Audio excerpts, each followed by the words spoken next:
Bishop. And I'm Dr. Steph. Thank you so much for tuning in to Our Life, Our Journey. Our Truth. And we are always happy to have you connected, man. Many of you who comment every week, we appreciate you so much. It means a lot. And make sure you comment, make sure you like, make sure you subscribe. We want to make sure you stay connected, man. It means a lot to us, and we want to make sure you get the notifications whenever we're dropping new episodes. And you guys have been so incredibly responsive and encouraging to us, and we appreciate you so much. Follow Dr. Steph. If you're not, you're missing out. Follow her at Dr. Steph Walker. Follow me at Joseph Walker 3. Follow our website, or go to our website, josephwalker3.org. Get merch, get books, all the things. Find out. We'll be around the country doing things. Sometimes you can be a part, and we appreciate that so much. We're so thankful for all of you. And today, we got a great one to talk about today. Christians aren't corny. Make no mistake about it. We're not corny, are we? Well, some people are. What the question really is that in terms of what we've seen from you guys is, can you be Christian and still go out and have a good time? How do you sort of walk that line without doing too much? Is there such thing as too much? Can you actually have fun? Otherwise, do you have to sit at home and just chill out with just yourself and a bag of popcorn and do nothing? Or can you actually go out, have a good time, and still be the light of the world? All right, so I'm gonna put on my my pastor hat. Okay, now I'm gonna approach it from a biblical perspective, and then I'm gonna raise the tension, and we're gonna talk about it. All right. So it is very clear. The Bible says a lot about not being friends of the world. And the Bible talks about you are in the world, but not of the world. It is important. The Bible speaks of us being separate. That's sanctification. It's holiness. It means to be separated from. Now, the complicated part of that is that Jesus approached a group of individuals called Pharisees, called them hypocrites, because they were strict adherers to the law. And they did not necessarily engage in many relationship matters. They were just pretty much the law says. And so that Pharisee spirit is a literalist who takes the word of God and who separates themselves from everything else, and therefore they don't necessarily have a lot of socialization. They're not necessarily as kind or friendly. They're pretty much, everybody else going to hell, I'm going to heaven kind of thing. So you have to be mindful of how you, as a believer, walk out the light of Jesus Christ. Because Jesus said this, and I brought the Pharisees up for a reason. He says now, when he teaches the Beatitudes, he says, listen, a light that's set under a bushel cannot be seen. It must be taken, and it must be put in a place where it can be seen. So the question is, if I am the light and I am trying to share the goodness of Jesus, what representation do I want people to have? If I only share the light with other people who are light, how do I ever convert others to know that you can be a believer and be balanced and have a real life? People view often Christianity as, or any faith as, thou shalt not. So I can't do this. I can't do this. Super strict, super boring. Yeah, and so it becomes restricted. Corny. It becomes very restrictive, right? And so everybody doesn't want to be in church 7 days a week. 24 hours a day. Some people want to go to the football game. They may want to go to a social. They may want to go to happy hour with their friends. And how do I do that? I think the real thing is, are you mature enough to handle those spaces? That's good. Where you become the peer pressure and you're not seduced by them. That's good. How about that? I think that's excellent.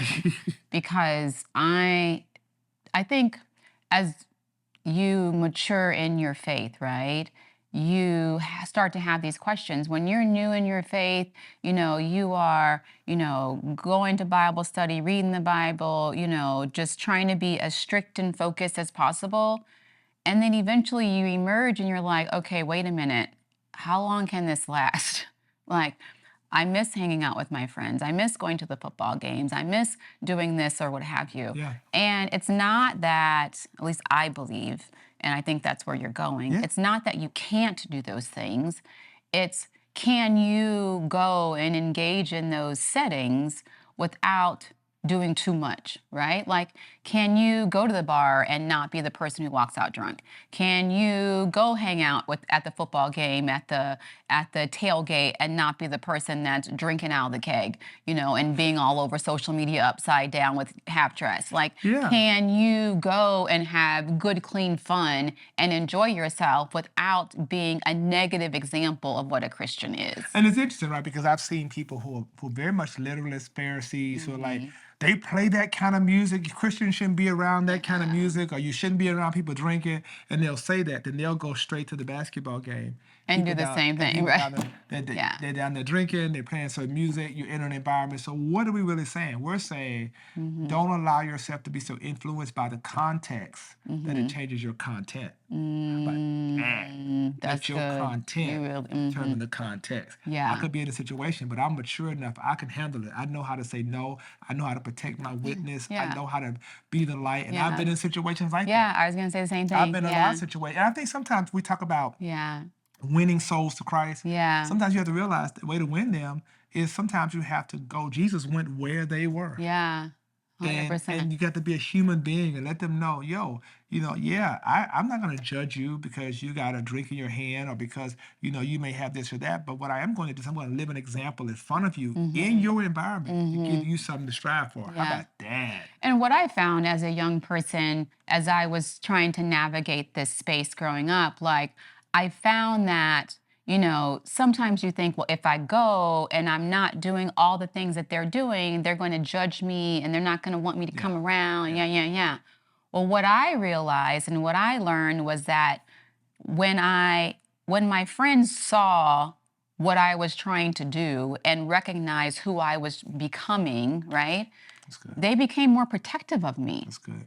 They made sure that, when someone came by and offered a drink or offered whatever, they were like, oh, no, she ain't, leave her alone. Go on with that, right? Because they knew that wasn't who I was trying to be, right? And so as opposed to becoming judgmental, they became protective.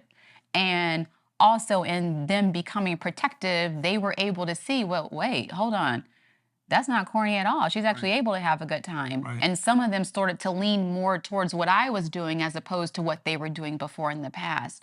And so again, being that light, being that example, you don't have to be so staunch in terms of not feeling like you can do things and have a good time to the point where you become a recluse. You don't have to do that. And the reality is, if you're going in environments where you're feeling enormous pressure and the people are hating on you for not engaging, guess what? That's probably not the right environment for you. And there are thousands of other environments that you can engage in where you can have a good time, where you're not going to be put under that type of pressure. We did something. We did it out there on TikTok and on our Instagram when we had our kids. We do it often when we have like a dance night. Oh, we have in the Walker house. Look, we have a good time. Yes, it is.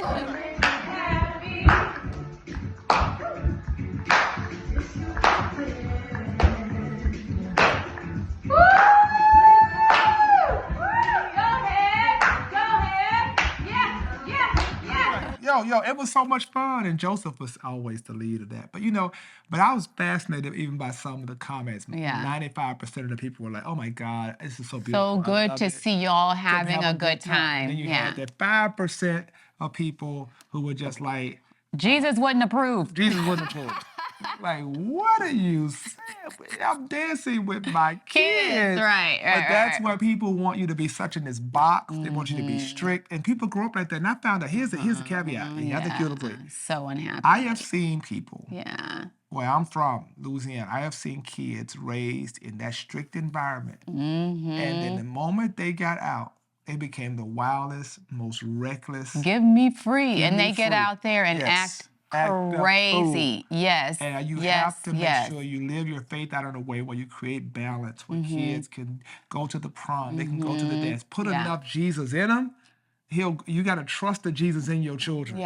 to be able to live a life and do. Our parents trusted the faith they put inside of us. I think that's so important. Well, and then because when you're so restrictive, right, especially when you're raising kids, when you're so restrictive, one, they grow up to resent the church, I strongly feel. They do. Many of them, let me just say, or they resent the world for being sort of like a voyeur, having to sit on the outside all the time while everybody else is enjoying whatever.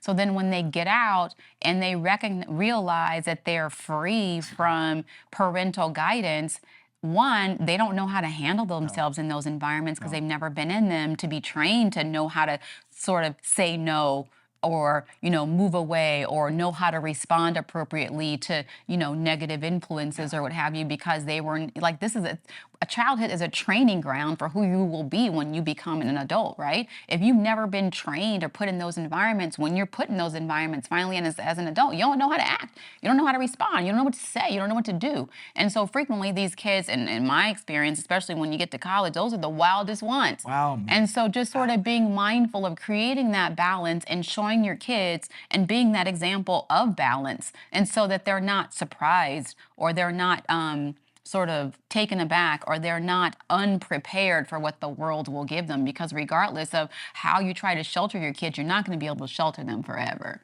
Jesus says, you are the salt of the earth. The salt that loses its savor is good for nothing but to be cast out and put under the foot of men. When you think about salt, salt adds flavor. Yeah. Salt is a preserver. You have to use salt in moderation. Anything you put too much salt on can be problematic. And here's the problem. Some people, I believe this. Some of you that's going to put in the comment section, well, I just think Christians shouldn't do nothing but go to church and pray and do that. You're too salty. You're too salty. You're going to run people's blood pressure up. And you're going to hinder your own human relationships. Yeah. Well, I just think Christians ought to just listen to gospel music. Well, then, when you get married on your honeymoon, I need you to put on Mahalia Jackson and put on every spiritual song you got in that moment of romance. How about that? So you have to think, ladies and gentlemen, of how, I just said that, didn't I? How to have balance. You don't have to be corny as a Christian because you're not going to win nobody to Christ. Christianity is a wonderful faith. Yeah. It's about living life to the fullest. We enjoy going out.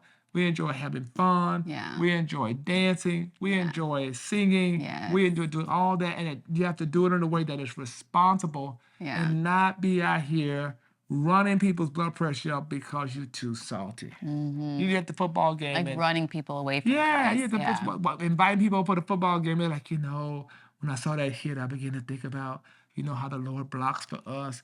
I'm like, bruh, come on, just watch the game. Let's just watch the game. Or you're too salty. You just, everywhere you go, you're at Starbucks. I've seen it. You're at Starbucks. They ask you, what's your name? I'm Evangelist so. That don't even fit on the cup. What's your name? What's your mama call you? What's your mama call you? What's your name? You're just so salty. Everything is just so churchified and so dignified. And people have to understand, I'm one of those, I'm a pastor, I'm a bishop, but I'm a down-to-earth person. I sit in Starbucks, man, and these folks won't even know what I do. They'll get to know me. And when I invite them to church, it's like, wow, I can go to your church. Because you never judge me. You never Bible beat me. You lived a life in front of me that I could respect. You were kind. I saw the love. And that's what people want. Yeah. We think this whole proselytization is about do this, do that, don't do this. It's about living your life. As an example. Yeah. That's what it's about, right? And so y'all gotta stop being so salty. Oh my gosh, I seen it, right? Yeah. Talking in the King James language. You don't talk like that. Thou sayest, verily I say unto thee. You don't even talk like that. But that's what we do. We've been trained to be that way. That's a problem. I think Christians watching this, believers, wherever you are, man, live life. We go to the concerts too. Yeah. We go hang out. We dance too. Yeah. But we do it responsibly. Yeah. We don't want our good spoken evil of. Yeah. So we want to make sure everywhere we go, we're aware. We represent more than ourselves. Yes, that's what I was just going to say. Right. So recognizing that, you want to ask yourself, how do I operate in this setting? Well, think about if there's someone in that environment who is contemplating joining, your Christian faith, and they're watching you. What are they going to think after they see the things that you're doing? Yeah. Right? Are they going to think, oh, wow, like she's a great person. I can, or he's a great person. I can get down with that. Are they going to be like, what? You doing what? And you call yourself a Christian? What is that? And I'm not talking about the salty people. I'm talking about the average, everyday Joe who's trying to find themselves and trying to find the light for themselves, right? Like if you are going to a party and can barely make it out the door on your own 2 feet, that's a problem, not a good right? Look. It's not a good look. That's not what we want to demonstrate to other people who are trying to be led to Christ, right? And so just being mindful of that in terms of what you can engage in and how you can engage in those types of settings. It's all about being responsible as a believer. It's all about representing more than yourself, knowing that you take Jesus with you, that you are the church everywhere you go, and people are watching you. They may not ever read the Bible, but they're reading the lives of those of us who profess it. Make no mistake about it. So guys, listen, I want y'all to make sure you approach your relationship with God with balance and know that being a Christian is not corny. I mean, look at us. We know how to have fun. We be having fun, y'all. Man, listen, we know how to do it. And so live your life. Because you only have one. And so I thank you so much. This has been a good one, huh? I think so. I tell you what, I think some people out there today, I really think they're watching us. They're like, you know what? I'm going to stop being so salty. You're going to be amazed at how many more positive relationships you're going to have and how many more lives you're going to touch if you just stop being so salty. We thank you so much. Make sure you follow Dr. Steph, man. Make sure you do that. Make sure you follow me right here. And we appreciate you so much. Go to our website at drstephwalker3. Get our merch, get our books, all that good stuff. We appreciate y'all so much. This has been a good one. I'm telling you, I want to go dance. Want to go dancing? Let's go dancing. We're going dancing, y'all. We're going to hang out. We're going to hang out. Y'all going to see us out there. So it's us. You ain't got to ask. It's us. We're going to do it responsibly, though, all right? I'm Bishop. And I'm Dr. Steph. Peace out.